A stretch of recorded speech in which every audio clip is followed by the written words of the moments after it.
Nafuset Hika Seya. Greetings once again. I am Chief Min Waab, Chief of the Kairi and Alubera Islands, misnomer-Trinidad and Tobago, Chief of the Aruakai, the Chemas, the Kumanagotes, and the Tamanaks tribes, the original 4 tribes who stood up against the invaders on this island, Kairi and Alubera. Right, so today I would be coming to you on a specific topic, but I'm going to use this topic to draw a wide range of references and to show examples of what the indigenous people have been dealing with since 1498 invasions, and how it plays out today and the many faces it wears in its acting today. So recently there has been the case of renaming quote-unquote Nelson Island, right?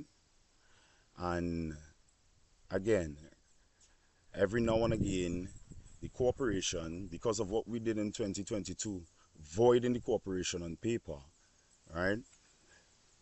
From time to time, they come out and try to draw the indigenous out with these topics, right? The real indigenous, the ones you don't see on TV, right?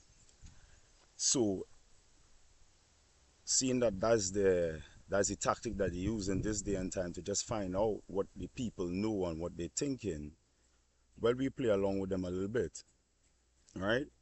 Recently, there has been a video circulating, or a topic circulating, sorry, about Nelson Island, right? This was off of Ivan Tulsi page. Someone sent it to me like this, and I think Ivan Tulsi is a reporter for CNC3, right? So we're going to play the video and go through it, right? Point for point, but generally it's going to draw a wide range of topics because of the nature of what they are talking about and the way in which it's being brought across, right? So have a look at this if you haven't seen it already. As the government moves to rename Nelson Island by encouraging public consultation, historians, indigenous leaders, and heritage advocates are divided over what the island should represent. Some support a name reflecting Indian arrival based on the thousands of indentured immigrants who arrived there. But there are others who say the island's First Peoples, labor history, and war legends must also be recognized. Radhika De Silva and Ivan Tulsi have more. The debate over the renaming of Nelson Island is gaining momentum, with some calling for the change to reflect the island's complex history. But Professor Emerita of History at the University of the West Indies, Bridget Brereton, says while removing the name is appropriate, choosing a new name will not be easy.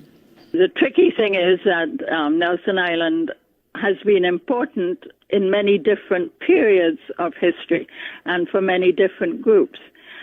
It's likely it was inhabited during pre-Columbian times. I don't know anything about that, but it's quite likely. So there is certainly probably a case for a name that reflects indigenous heritage. Grand Chief of Sovereign Nations Eric Lewis believes the island should instead honor the country's first peoples. Our indigenous heritage, identity and culture needs to be promoted a lot more. And I believe that our country can rename the island in honor of one of the chiefs, one of the indigenous chiefs, the Amerindian chiefs from 500 years ago. Chief Bukamari was this country's first warrior chief, first warrior grand chief in the 1500s, in the early 1500s. Meanwhile, President of the Palmies Historical Society, Terence Honoré, says the island's history should not be limited to one group or period.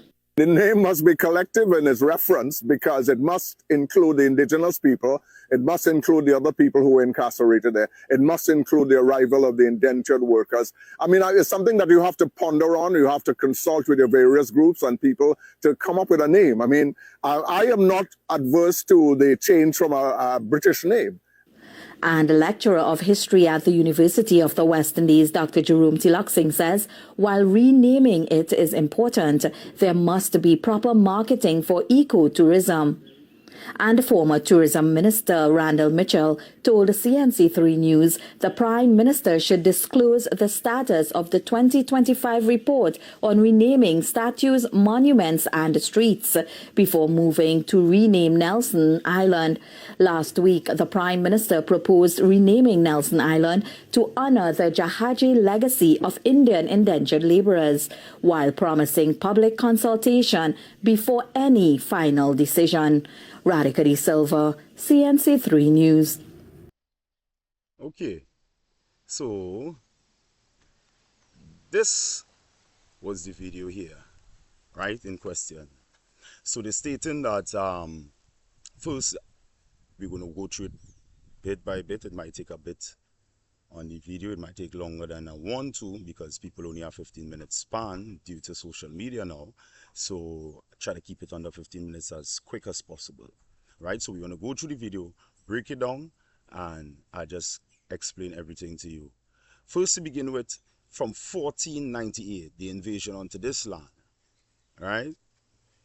There was an agenda that is still being carried out today, right?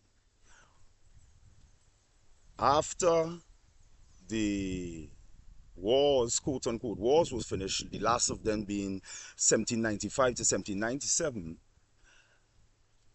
A couple of years after that, they came in 1845 with the Hindus from Hindustan, the indentured laborers, right? When they brought them here, they about somewhere in the 80s, right? Somewhere in the 80s, they developed by design the name Indian, right? So they superimpose an identity they had applied to the people they met on the island when they now came, right? They take that name, brought in people to the island, and give that name to these people. Even though at the time when they left India or Hindustan, when they left Hindustan in 1845, the name of that place was Hindustan. There was no India, right? Prior to that, when Columbus came to this side, to the west, he called the Americas Superior India because of the peoples that was there. They called them Indio. Indio. And go look up the meaning of what Indio means, right? So, fast forward to after all it was 1795 to 1797, they move the how we call it, the physical occupation of the land, right, with the arms and ammunition after they lost the 1699 battle and the 1795 to 1797 battle.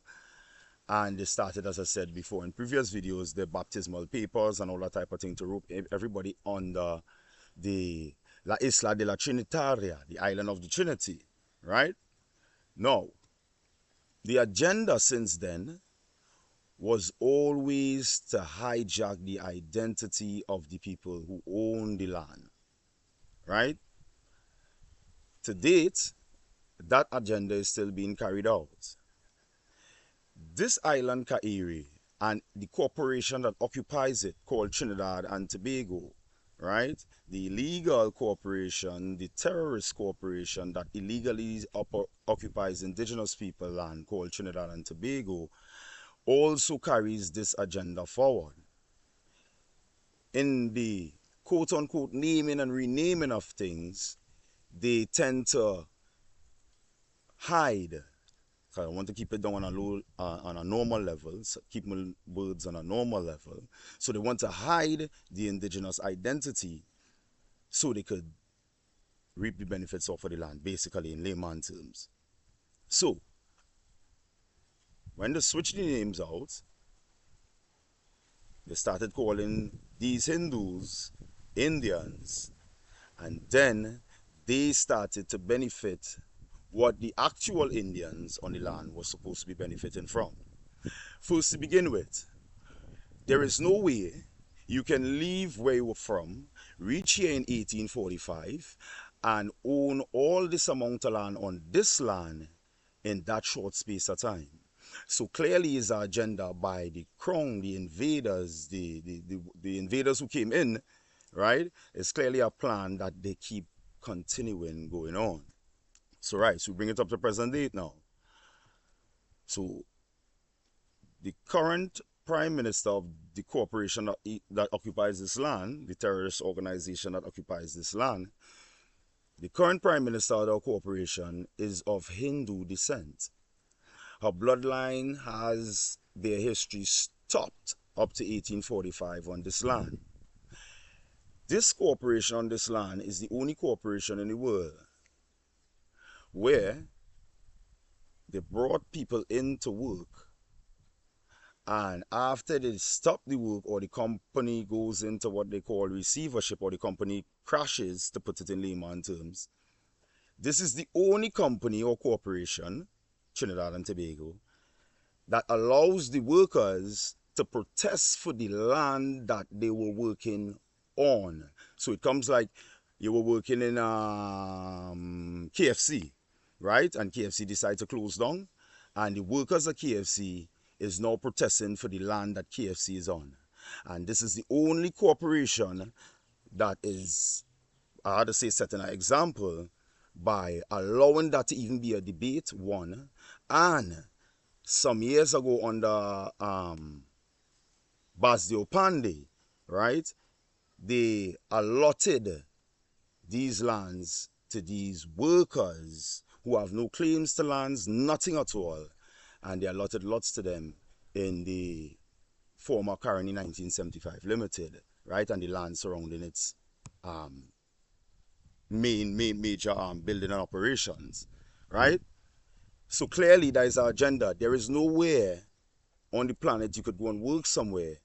The work stops and you start to protest for the land you work on, as if that is layman terms, as if that is belonging to you, right? As if you deserve that. Furthermore, what people forgetting is, in 1845, the indentured laborers came on contract, right? I made that clear some years ago. Who renewed the contract, right? And if they came on contract as sugarcane workers, how are they now your politicians, your police, your judges, and all the facets of the corporate society, all the important offices of the corporate society, these people occupy when they were supposed to be sugarcane workers? Where is the contract renewing it that says that they now can occupy corporate executive spots or corporate leadership spots, just to keep it on a layman level? So this is just pointing out the agenda. Now, before I go any further, I must say this. This is not an attack against one race of people. This is not an attack against any individual. This is an attack against a concept that dispossesses the indigenous people that look like me, who they keep hell-bent on beating a narrative that we came from Africa, which there is no evidence to support that. There is no scientific fact in terms of blood and that type of thing to support that, right? And they keep hell-bent pushing that story. Is because they want to dispossess you of your property, you the indigenous people who look like me. So the corporation now, those of you who look like me and support the corporation Trinidad and Tobago, you are encouraging these invaders, right, to rename, dispossess you of your land and inheritance, and make matters and decisions on your behalf that you are not agreeing to. Right? So let's just dissect the video just to keep it short, because there's a lot more I could go into, but a 15-minute attention span for the new age people, so we want to keep it as short as possible. So let's just break it down now.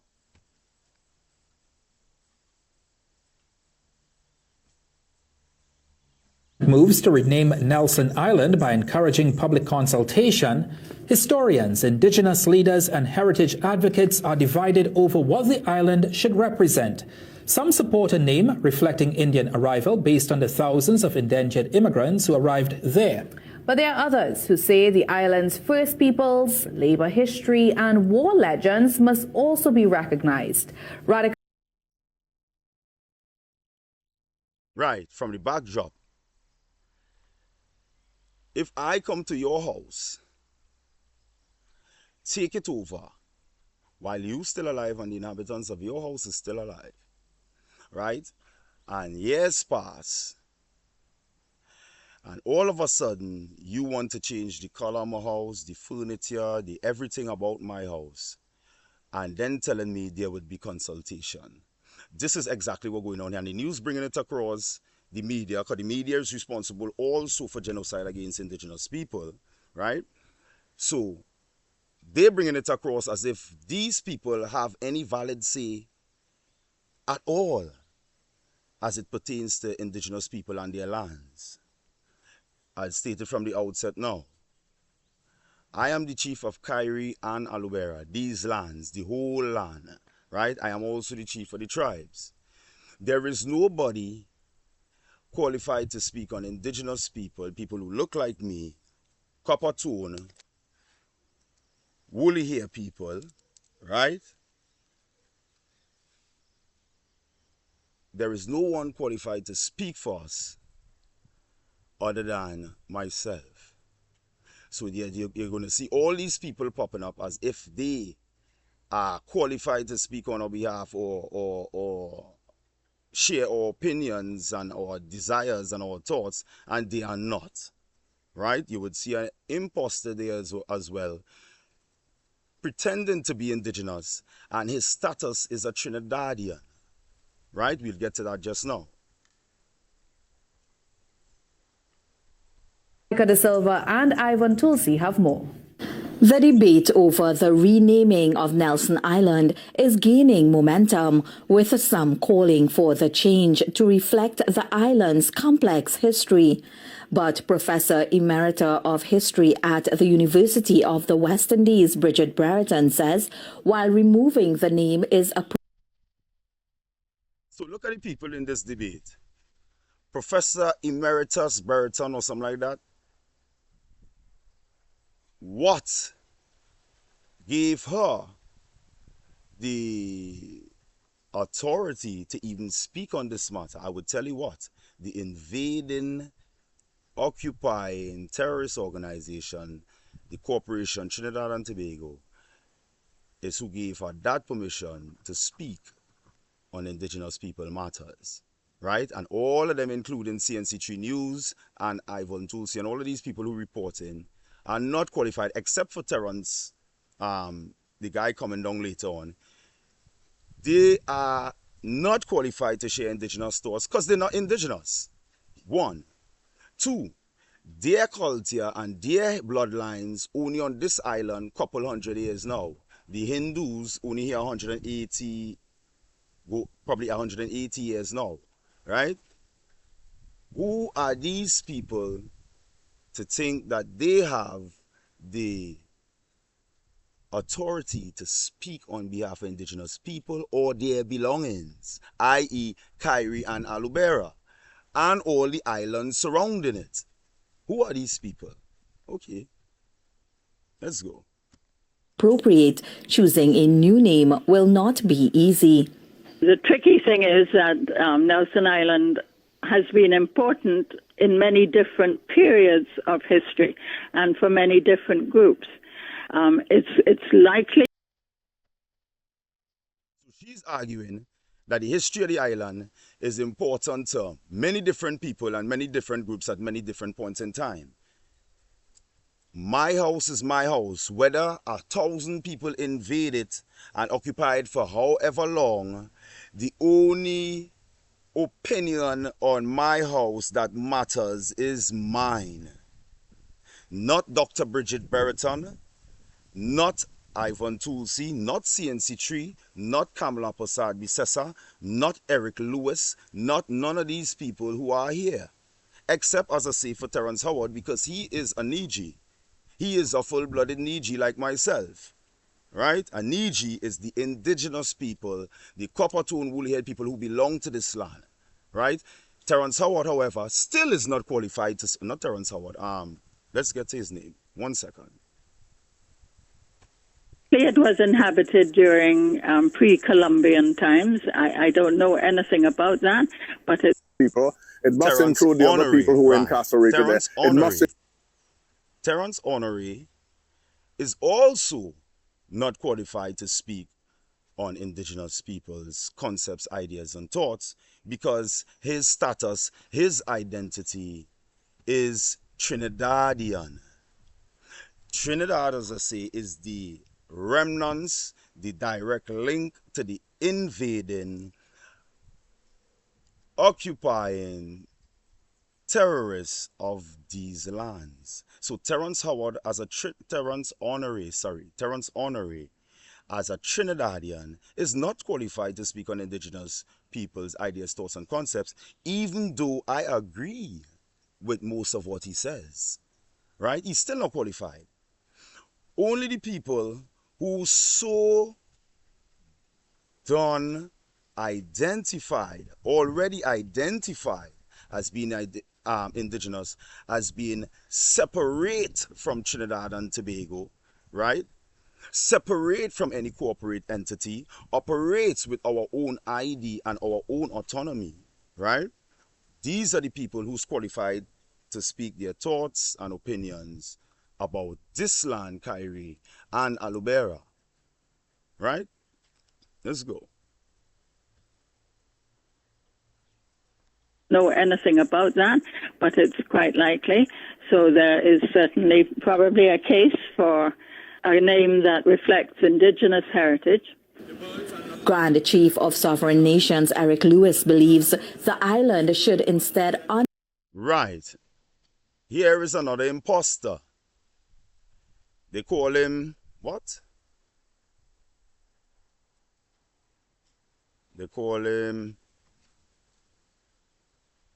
the news calling him that, Grand Chief First Peoples of Sovereign Nations. It didn't make sense, right? But this guy, I met him personally, know him personally.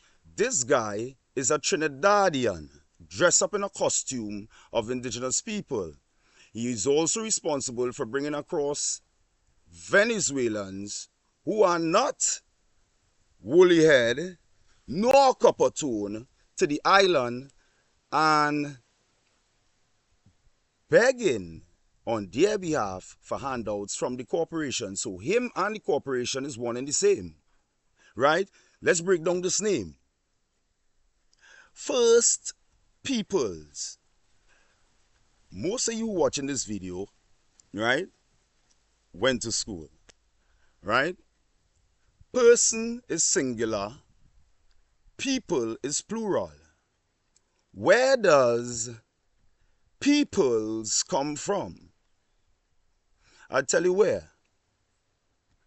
Peoples come from the United Nations Declarations on the Right of Indigenous Peoples because they want to include other races into the indigenous and that be accepted because of the $5 Indians in the North America who were made so under the Racial Integrity Act by Walter Plecker in 1924. They were the ones, and that was the reason why they opened it up like that, to include them, right? When they said peoples. Peoples mean more than one race of people. So a race of people would, in their concept, would be singular people.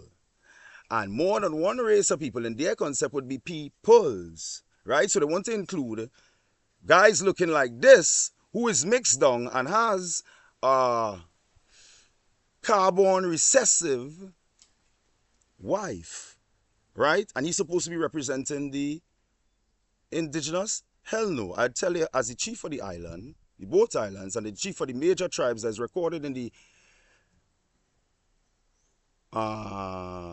government printry in the Lionel Moran Fraser document,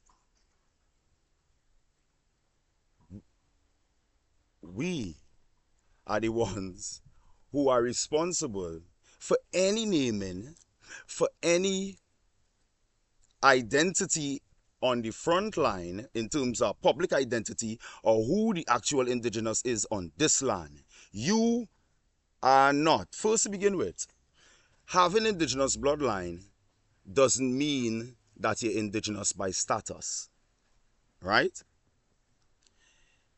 Indigenous by status means that you recognize that the existing entity or the existing authority on the land or perceived authority on the land, right, is an invader, and you take away your identity from it because our forefathers fought against them.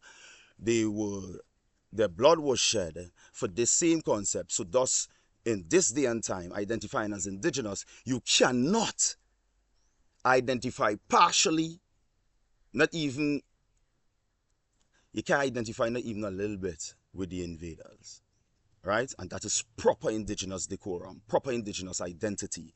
This guy is a Trinidadian who is dealing with a concept to include other races into indigenous people. There could only be one indigenous people. The copper-tone, woolly-head Niji, who they call the American Indian, right? Let's hear what he's saying. And culture needs to be promoted a lot more. And I believe that our country can rename the island in honor of one of the chiefs, one of the indigenous chiefs, the Amerindian chiefs from 500 years ago. Chief Bukamari was this country's first warrior chief. First warrior. Okay, again, wrong. Chief Bukamar responded to the invaders in the 1500s. That is not when Fernando Zarco Salvador invaded here. That's not when he did it. According to their records, he invaded in 1498, right? Somewhere in the mid to late 1500s, Chief Bukamar responded in defense of the island. And he was not alone. So he is not the first, nor was he alone when he responded. There was another chief with him, Chief Maomar, right? If I remember the name correctly. What I will do is, I'll get the documents. I know not for all they do like to read, and not for all they can't pay attention more than 15 minutes, but we'll go through the documents that they recorded and then see Chief Bukamar was supported by a next major chief as well. So he was not the first, right? I do, however, agree that any naming that should go on should be done by the indigenous people, which does not include you.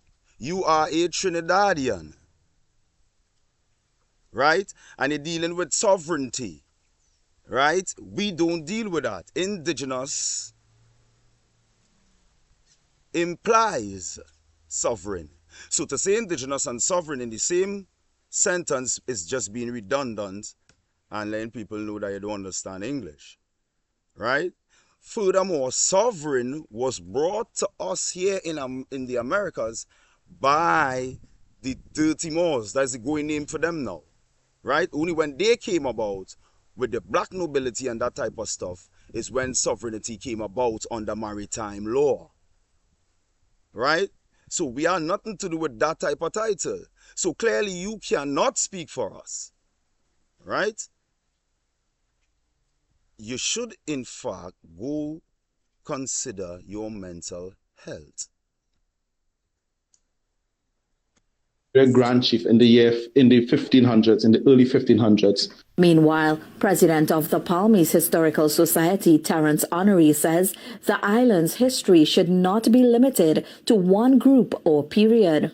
The name must be collective in its reference because it must include the island's history is only about one group and one people being snuffed out, stifled, trampled on by other groups of people. Right? So it is about one group of people. The only time other groups of people are included in this island history is when they came in to either undermine, steal, pillage, rape, and all these type of stuff, right? As much as the indentured laborers didn't come across as conquerors, they followed up under the corporate type and style of living, so they follow the style put down for them by their masters, the one who brought them, so they are part of the problem once they carry that concept. The proper concept for an indentured laborer or descendant of an indentured laborer who came across in 1845 is that you are native to here, you're not indigenous to here, right? And you should seek out and respect the culture of the people who own the island, who everybody come and meet. That is the proper decorum of an indentured laborer, right? Or the descendant of an indentured laborer. Not what Kamala Prasad-Bissessa is trying to do, trying to draw people like me out to hear what's our concepts or see if we could be disturbed by these type of things. But again, just like she knows and I know that they are at their end, right? Their power is gone, their authority is gone, and the indigenous is rising. That's why now it's becoming a trend. That's why every Tom, Dick, and Harry who mix blood and all this and all that type of thing want to run and itch up and play like there's some leadership or spokesman for the indigenous people. Meanwhile, the real indigenous, right? We doing what we're doing here, and we couldn't care less about them and the stuff, right? What we concerned about is all corporate entities and operation of the island indefinitely. That's what we care about. All the Kairi name shit on this island, right? Just like all they calling it Trinidad, and we know it's Kairi, and the next one is Alubera, and all they calling it Tobago. All the Kairi name nothing wrong here, right? Because for years they calling it that, and when I came about in 2017, we revamped the name. Right? So, let's go continue. Mr. Terence Honore. Indigenous people, it must include the other people who were incarcerated there. It must include the arrival of the indentured workers. No, I mean, it's something that you have to ponder on, you have to consult. It could, only if it's told in its proper context. Right? They could include those things. Only if it's told in its proper context, right? And by the ones who it was done to, and not anyone else. Because everything else would be biased against us. With your various groups and people to come up with a name. I mean, I am not adverse to the change from a British name. And a lecturer of history at the University of the West Indies, Dr. Jerome Tiloxing, says while renaming it is important, there must be proper marketing for ecotourism. And former tourism minister about it, they want to put proper marketing so it could go to ecotourism, right? Again, the corporation trying to suck the lifeline and the blood out of the indigenous people's wealth and the indigenous peoples themselves. Again, according to international law, that is genocide against indigenous people. So right now, let this be the record that Kamala Prasad-Bissessa, CNC3 News, all the other counterparts who are Trinidadians are partaking in genocide against indigenous people. So, I see having a battery, a show will be going over 15 minutes.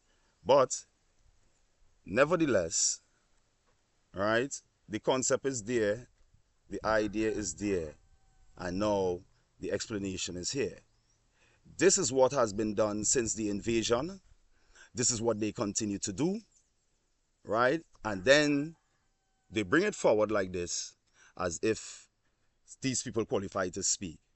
And no one checks the original people to find out what is their thoughts, concepts on these type of things. You know why?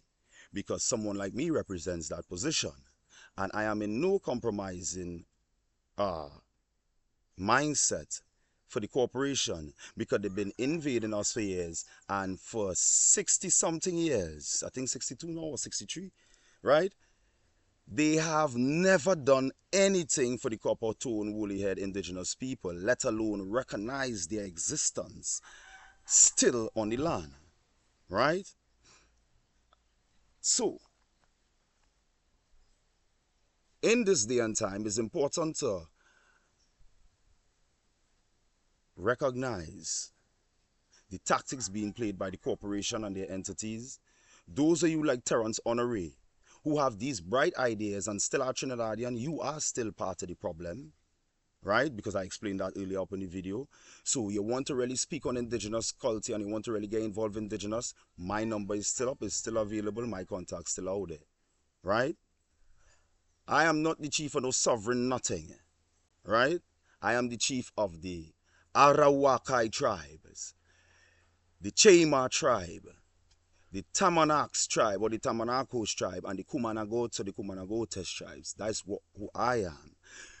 The chief of the island, Kairi and Alubera. Has nothing to do with Trinidad and Tobago. We have nothing to do with any corporate entity, and we are not citizens or participants in anything that they have going, right? So this is the chief coming to you once again, as I say, for these type of things, just to give some clarification and some perspective to the layminds that would be now interested into the indigenous concepts and ideologies, right? And way of life, right? I am here for that, right? So feel free, contact me, link up, right? We have a lot of things going on, a lot of people getting involved. As I say, the indigenous is becoming a trend now. And so we have clear paths on what we're supposed to be doing, and we are doing that now. These distractions is just to draw us out, but they always have a problem when they draw me out, because I come in to tell the truth, right? I ain't coming to mince words. I ain't coming to curry favor with nobody. I have no friends out there, right? My friends is the indigenous people. That's my family and my bloodline, right? So these people can't speak on indigenous concepts, ideas, and do not allow them to, right? They name whatever they name, pay no regards to it, no respect to it. And if you want to give it a name, there are lots of names you could call it, right? Lots of indigenous names you could call it, right? I would do some research and see what it was called back then, right? But so far in my research, I haven't come across anything of that nature, but who knows, right? So, Temta Tamuna Fuset Hika Siya. This is Chief Min Waab, and I'm out. See you sometime again soon. Wadu.